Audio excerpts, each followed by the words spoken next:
Hello दोस्तों, नमस्कार। उम्मीद करता हूँ कि आप सब ठीक होंगे और बढ़िया से तैयारी में लगे हुए होंगे। तो संविधान के इसी क्रम में हमारी ये 5वीं वीडियो है।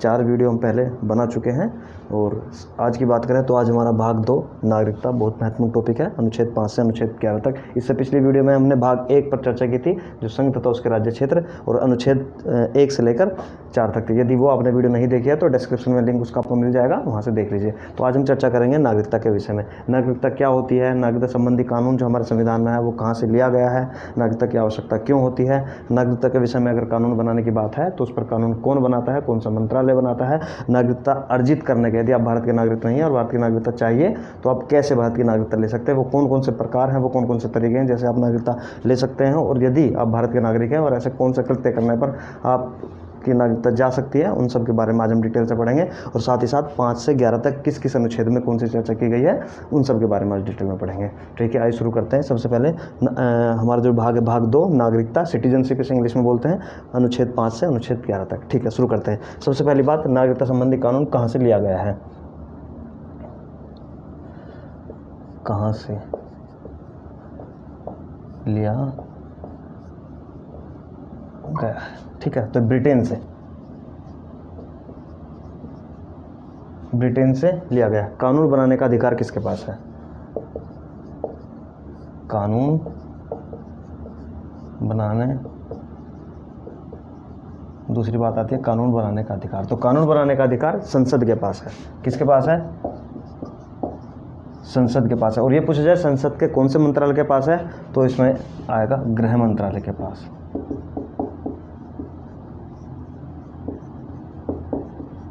दूसरी बात पूछी जाती है कि नागरिकता की सबसे पहले बात किसने की थी, सर्वप्रथम जिक्र किसने किया था? सर्वप्रथम जिक्र अगर किया था तो वो है अरस्तु। ठीक है, दूसरी बात, आवश्यकता क्यों होती है नागरिकता की? आवश्यकता, नागरिकता की आवश्यकता क्यों होती है? तो देखो, आवश्यकता इसलिए होती है क्योंकि राज्य अपने नागरिकों को कुछ विशेष अधिकार देता है जिसके लिए नागरिकता की आवश्यकता होती है। यानी राज्य अपने नागरिकों को कुछ विशेष अधिकार प्रदान करता है। राज्य का मतलब यहाँ पर देश है। देश जो है, राज्य अपने नागरिकों को कुछ विशेष अधिकार प्रदान करता है जिसके लिए नागरिकता की आवश्यकता होती है। जैसे अधिकार कौन कौन, जैसे वोट देने का अधिकार और संवैधानिक पद हैं उन पर बने रहने का अधिकार केवल भारतीय नागरिकों को ही मिलता है। तो ये होता है। कहाँ से लिया गया है? ब्रिटेन से। याद रहेगा, ब्रिटेन से इसलिए लिया गया है क्योंकि हमारे जो संविधान है उसमें ज़्यादातर चीज़ें जो 1935 का अधिनियम है वहाँ से ली गई है, और 1935 का अधिनियम कहाँ से आया था? ब्रिटेन से आया, तो सबको पता है। कानून बनाने का अधिकार किसके पास है? नागरिकता संबंधी कानून बनाने का अधिकार संसद के पास है। संसद के कौन से मंत्रालय के पास? गृह मंत्रालय के पास। सर्वप्रथम जिक्र किसने किया था? अरस्तु ने। और आवश्यकता क्यों होती है? राज्य अपने नागरिकों को कुछ विशेष अधिकार देता है जिसके लिए नागरिकता की आवश्यकता होती है। तो ये बेसिक चीज़ें थी। इसके बाद देखते हैं अनुच्छेद 5 से अनुच्छेद 11 तक। ठीक, मैं इसे मिटा देता हूँ। अनुच्छेद 5, संविधान लागू होने के समय नागरिकता, या फिर इसको आप कह सकते हैं जन्म से नागरिकता।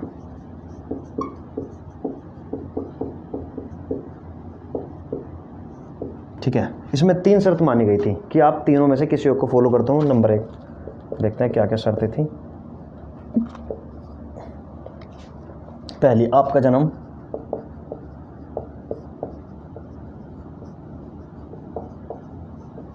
भारत में हुआ हो। नंबर 2, या फिर आपके माता पिता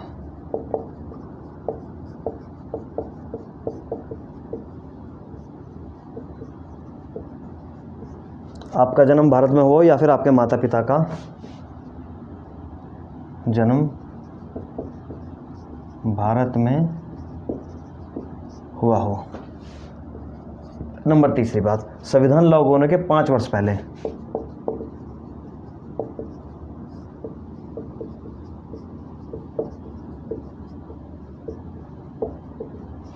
5 वर्ष पूर्व से आप भारत में निवास कर रहे हों। देखो तीनों में से कोई भी एक शर्त को आप फॉलो करेंगे तो आप भारत के नागरिक माने जाएंगे।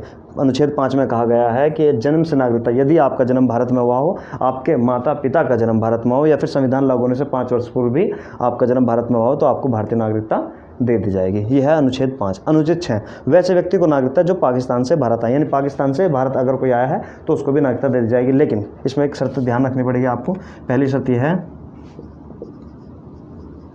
19 जुलाई 1948 से पूर्व। देखो इसमें इस डेट आपको ध्यान रखनी पड़ेगी। यदि आप 19 जुलाई 1948 से पहले भारत में आए हों,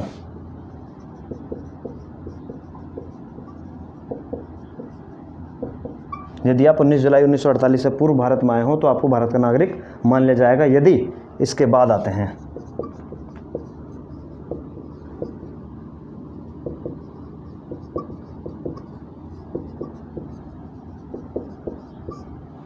यदि इसके बाद भारत से पाकिस्तान में आते हैं तो आपको उसके लिए आवेदन करना होगा। आवेदन करने लगभग 6 महीने आपको लगेंगे। 6 महीने में आपको देखा जाएगा कि आपके जो चरित्र है वो किस प्रकार का, उसके बाद विचार किया जाएगा और उसके बाद आपको भारत की नागरिकता दी जाएगी। तो अनुच्छेद 5 जन्म के आधार पर नागरिकता, जन्म से नागरिकता।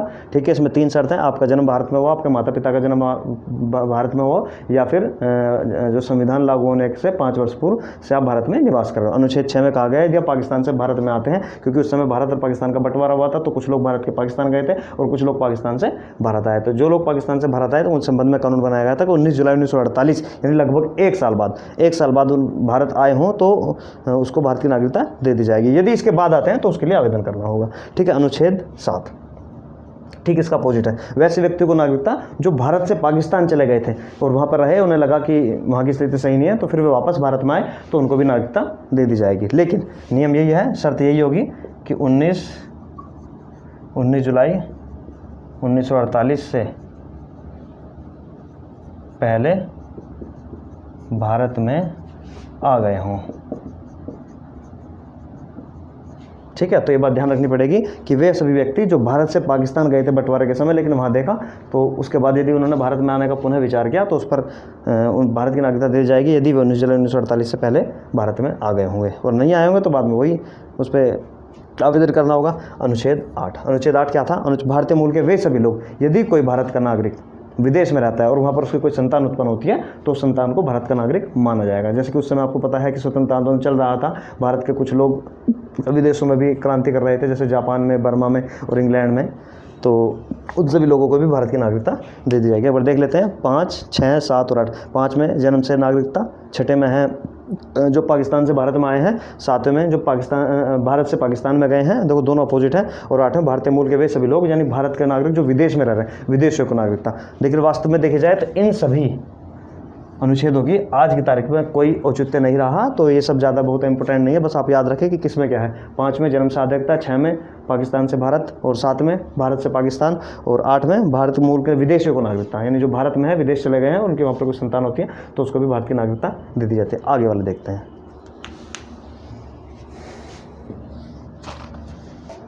अनुच्छेद 9, जो व्यक्ति स्वेच्छा से विदेशी राज्यों की नागरिकता प्राप्त कर लेता है तो भारतीय नागरिकता उसकी समाप्त हो जाती है। इसका मतलब यह है कोई भी व्यक्ति, जैसे कि अक्षय कुमार के बारे में आपने सुना होगा, उन्होंने कनाडा की नागरिकता ग्रहण की थी, तो भारतीय नागरिकता उनकी समाप्त हो जाएगी। तो जो व्यक्ति स्वेच्छा से विदेशी राज्यों की नागरिकता प्राप्त कर लेता है किसी भी विदेशी राज्य की, तो भारत की नागरिकता समाप्त हो जाएगी। ये हमें देखने को मिलता है अनुच्छेद 9 में। इसके बाद अनुच्छेद 10, नागरिक अधिकारों का निरंतरता। इसका मतलब यह है आपकी नागरिकता जब तक बनी रहेगी, जब तक सरकार द्वारा निर्धारित कोई भी अवैध कार्य आप नहीं करते तो आपकी नागरिकता बना रहेगी। इसका मतलब ये नहीं है कि आपने सरकार ने कहा कि लॉकडाउन है आप बाहर नहीं जाओगे और आप बाहर चले जाओगे, मतलब आप पकड़ ले जाओगे तो आपकी नागरिकता समाप्त हुई। कोई भी युद्ध स्तर का कार्य है आप अधिक करते हैं, अवैध, बहुत बड़े स्तर का अवैध कार्य करते हैं तो आपकी नागरिकता समाप्त कर ली जाएगी। ठीक है, उसके बाद अनुच्छेद 11, संसद द्वारा कानून, ये हम शुरू में बता चुके हैं, संसद द्वारा कानून बनाकर नागरिकता अधिकारों का नियमन। इसका मतलब यह है कि नागरिकता संबंधी अधिकार बनाने का अधिकार किसके पास है? संसद के पास है। संसद के कौन से मंत्रालय के पास है? संसद के गृह मंत्रालय के पास है।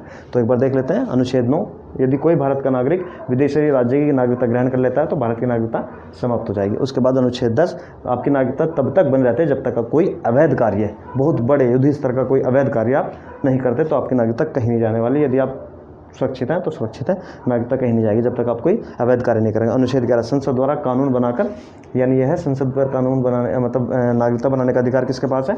संसद के पास है। ठीक है, तो एक बार रिवाइज कर लेते हैं सारे।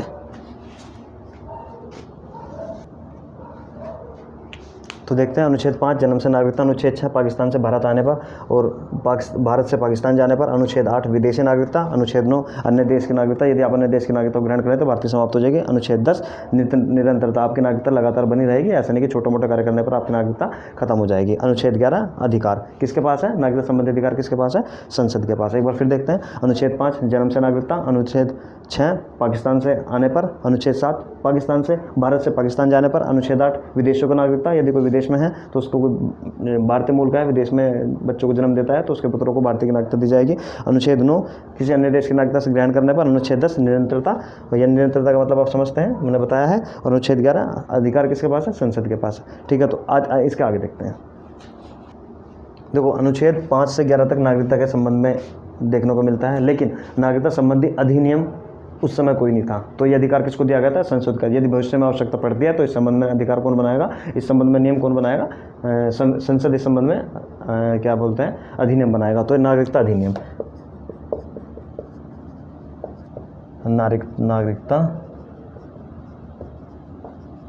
अधिनियम 1955। सर्वप्रथम नागरिकता अधिनियम कब आया, 1955 में आया। तो प्रथम संशोधन, इसका प्रथम संशोधन ये एग्जाम में पूछा जाता है, इसका जो प्रथम संशोधन था वो 1986 में हुआ। 1986 के बाद ये तुम्हारे 1992, 2003, 2005 में भी हुआ था, 2015 और सबसे इम्पोर्टेंट हुआ था 2019 में जब एनआरसी आया था। तो पहला नागरिकता अधिनियम कब आया, 1955 में, और उसका प्रथम संशोधन क्या हुआ, 1986 में, 92 में हुआ, 2003 में हुआ, 5 में हुआ, 15 में, और लास्ट में कब हुआ था, 2019 में जब एनआरसी आया था। तो इस समय ये बताया गया है कि किसी भी अन्य व्यक्ति को जो विदेशी नागरिक है उसको भारतीय नागरिकता किस प्रकार से मिलेगी। भारतीय नागरिकता कितने प्रकार से मिलेगी, तो उसके 5 प्रकार हैं, देखते हैं।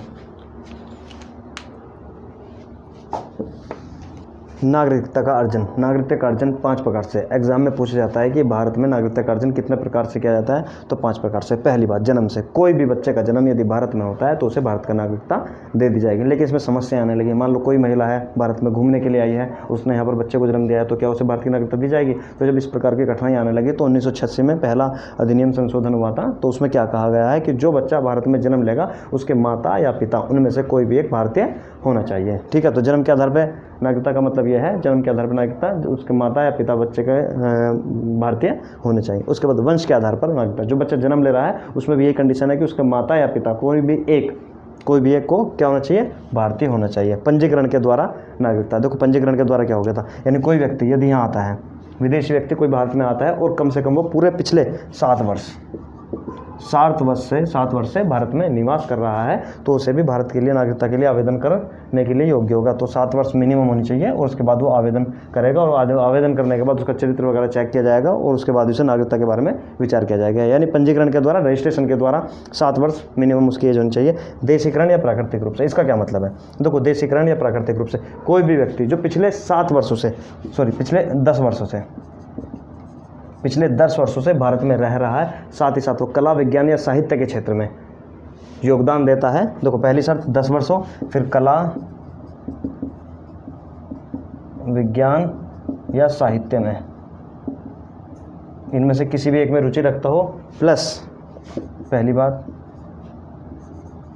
संविधान की 8वीं अनुसूची में उल्लेखित 22 भाषाओं में से किसी भी एक भाषा पर उसकी अच्छी पकड़ हो तो उसे भी भारत की नागरिकता दे दी जाएगी। ठीक है, क्षेत्र समाविष्ट द्वारा, यानी क्षेत्र समाविष्ट द्वारा यदि भारत किसी भी क्षेत्र को अपने अंदर मिला लेता है, जैसे हमने बताया था कल पिछले वाली वीडियो में हमने बताया था कि सिक्किम को भारत में मिला लिया गया था, तो सिक्किम के नागरिकों को भी भारत की नागरिकता दे दी जाएगी। ठीक है, तो 5 प्रकार से भारत की नागरिकता मिलती है। नंबर 1, जन्म के आधार पर कोई बच्चा भारत में जन्म लेगा तो उसको भारतीय नागरिकता दी जाएगी, बशर्ते उसके माता या पिता इनमें से कोई एक भारत का नागरिक हो। दूसरा, वंश के आधार पर नागरिकता, बच्चे के माता या पिता में से कोई भी एक भारत का नागरिक होगा तो उसे भी नागरिकता दे दी जाएगी। पंजीकरण के द्वारा कोई भी पिछले 7 साल से भारत में रह रहा है, भारत को जान गया है, भारत में अच्छे तरह से घुल मिल गया है, तो 7 साल अगर हो जाते हैं तो उसके बाद वो नागरिकता के लिए आवेदन कर सकता है। देशीकरण के द्वारा पिछले 10 वर्ष से भारत में रह रहा है, कला, विज्ञान या साहित्य के क्षेत्र में उसकी रुचि है, उस 8वीं अनुसूची में उल्लेखित 22 भाषाओं में से किसी भी एक भाषा में उसकी रुचि है, उसको ज्ञान है, तो उसे वो भी भारत की नागरिकता दे दी जाएगी। क्षेत्र समाविष्ट द्वारा किसी भी क्षेत्र का अधिकरण अगर होता है तो उसको भी भारत की नागरिकता में मिला रहता है। अब देखते हैं भारत की नागरिकता समाप्त कैसे होती है।